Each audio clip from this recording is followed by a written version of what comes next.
Hey guys, good afternoon. अब मेरे दोपहर का काम शुरू हो गया है।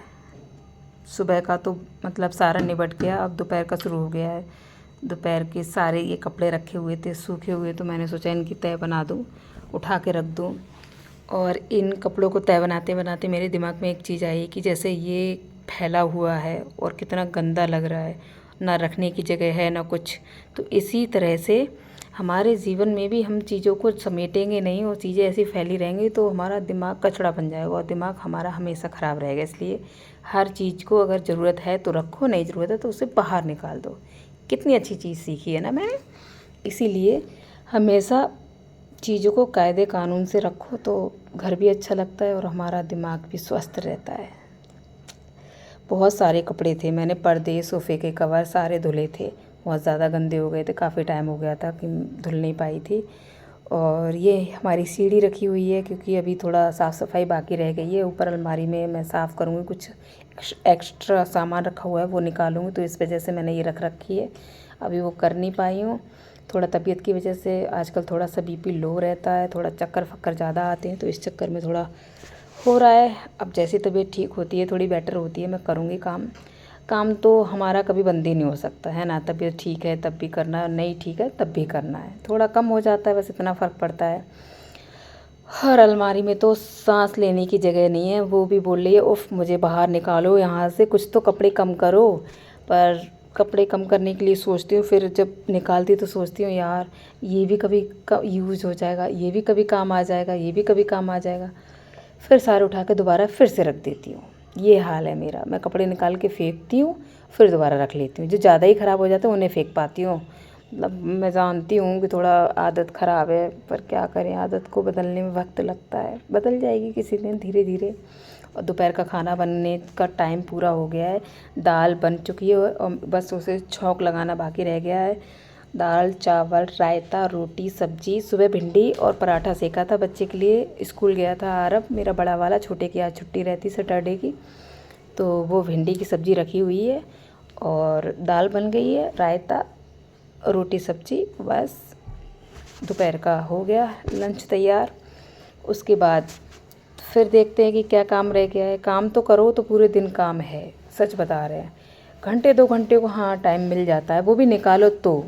अगर ना निकालो तो वो भी टाइम ना मिले, लेकिन मैं निकाल लेती हूँ। मैंने अभी सुबह का काम करके और 1.5-2 घंटे अपना आराम कर लिया है। उसके बाद मैंने ये काम शुरू किया है, क्योंकि शरीर को भी रेस्ट ना देंगे तो शरीर और ज़्यादा ख़राब हो जाएगा। इस वक्त थोड़ा सच में मेरा डाउन चल रहा है शरीर, भी तबीयत थोड़ी सी ख़राब है मेरी, चल रही है, तो बस यही चल रहा है। बट काम तो काम है, वो तो लगा ही रहेगा। काम तो कभी ख़त्म हो ही नहीं सकता। खाना बनने की पूरी सारी तैयारी होगी। रायता बना रही हूँ मैं, क्योंकि रायते के बिना तो हमारे यहाँ किसी का पेट ही नहीं भरता है, खासकर आरब के पापा का। उनको तो रायता चाहिए, आरब को भी चाहिए, अर्नब को भी चाहिए। मुझे रायता थोड़ा कम पसंद है, मैं कम खाती हूँ। मैं खाती हूँ तो दही में चीनी मिला के, इस तरह से मुझे पसंद है। रायता थोड़ा कम पसंद है, या बूंदी वाला रायता थोड़ा बहुत खा लेती हूँ अगर ज़्यादा ही सही हो तो, वरना नहीं खाती।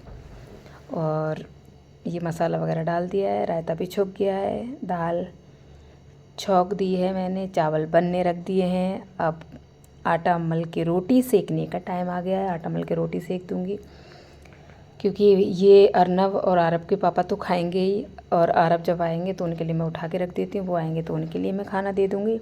उसके बाद काफ़ी काम है, कपड़े निकालो उनके होमवर्क करवाओ, फिर और बहुत सारी चीज़ें हैं। ये बर्तन, इसके बारे में तो बात ही नहीं करेंगे, है ना, क्योंकि ये किचन में जब सोचो साफ़ करके रख दो, उसके बाद आधा घंटा बाद जाके देखो बर्तन पता नहीं कहाँ से आ जाते हैं। फिर साफ़ करके रख दो, फिर जाके देखो बर्तन फिर से आ जाते हैं। मतलब ये सिंक मेरा ऐसा है कि वो चाहता है मैं कभी खाली ना रहूँ, इसलिए मेरा सिंक कभी खाली नहीं रहता। तो बर्तन के बारे में तो बात कोई कमेंट नहीं करेंगे, क्योंकि बर्तन तो वो तो पूरे दिन का है, आधा घंटे के बाद समझ में नहीं आता कहाँ से आ जाते हैं। हाँ, रोटी सेकने की बारी आ गई है। उनको भूख लग रही है तो रोटी सेक दूँ मैं। और अर्नब भी भूखे हैं हमारे, अर्नब को भी भूख लग रही है, वो भी खा लेंगे। सब लोग खाना खा लें और मैं अपने आरब के साथ खाती हूँ। वैसे अर्नब घर पे हैं आज, अर्नब नहीं आते तब भी मैं अपने बच्चों का वेट करती हूँ, उनके साथ ही खाती हूँ, थोड़ा मुझे अच्छा लगता है बच्चों के साथ खाना। वो अकेले पड़ जाते हैं, अकेले खाएं तो मैं उन्हीं के साथ खाती हूँ। 2:30 बजे तक आ जाते हैं वो, तभी खाती हूँ मैं उनके साथ ही। सुबह नाश्ता कर लेते हैं तो फिर सच बताएं तो भूख भी इतनी नहीं लगती है। अगर आपको मेरी वीडियोस अच्छी लगती हैं और अगर थोड़ी बहुत ना भी अच्छी लगती हैं तब भी प्लीज़ लाइक ज़रूर कर दिया कीजिए। कोई लाइक भी नहीं करता और ना ही कमेंट करता है। सीन तो मैंने देखा है, सीन तो काफ़ी लोग कर लेते हैं, पर लाइक और कमेंट करने में पता नहीं क्यों कंजूसी करते हैं। कोई पैसा नहीं जाता, कोई मतलब कुछ भी नहीं जाता, बस एक उंगली से बस लिखना है कि आपकी वीडियो अच्छी लगती है या आप ये इम्प्रूव करो, आप ऐसे बनाओ वैसे बनाओ। कुछ तो कमेंट किया कीजिए, लाइक शेयर सब्सक्राइब भी कीजिए प्लीज़ प्लीज़ प्लीज़। बस और क्या कह सकते हैं, प्लीज़ ही कह सकते हैं, इसके अलावा तो और कोई ऑप्शन नहीं है। अब गैस को साफ़ कर दें, उसके बाद चलते हैं। कुछ अर्नब खाना खा रहे हैं, उनने खा लिया होगा। उसके बाद कुछ अर्नब का काम भी करवाते, होमवर्क ज़रूरी है उनका करवाना, वो अकेले कर नहीं पाते हैं। आरब तो मेरे कर लेते हैं पर अर्नब नहीं कर पाते हैं, अभी वो छोटे हैं थोड़ा सा। अब किचन का काम तो फ्री हो गया, अब चलते हैं हम अर्नब का काम करवाने। अब अर्नब का काम करवा रहे हैं हम। अर्नब को बुला रही हूँ मैं। अर्नब ने होमवर्क किया नहीं है, उसे समझाना बड़ा मुश्किल हो जाता है, करना ही नहीं चाहता, बिल्कुल सुनता ही नहीं है बिल्कुल भी। ज़रा सी देर में उसके हाथ पैर शरीर में दर्द होने लगता है। पढ़ने बैठेगा तो भूख लगेगी, पढ़ने बैठेगा तो प्यास लगेगी, पढ़ने बैठेगा ना जाने कितनी चीज़ें उसे याद आ जाती हैं। इसलिए प्लीज़ आप लोग ढेर सारा प्यार दीजिएगा, मेरे चैनल को सब्सक्राइब कीजिएगा, लाइक शेयर और कमेंट ज़रूर कीजिएगा कि कैसी वीडियो बनाएं। अपना ध्यान रखिए, अपनों का ध्यान रखिए। Take care, bye bye.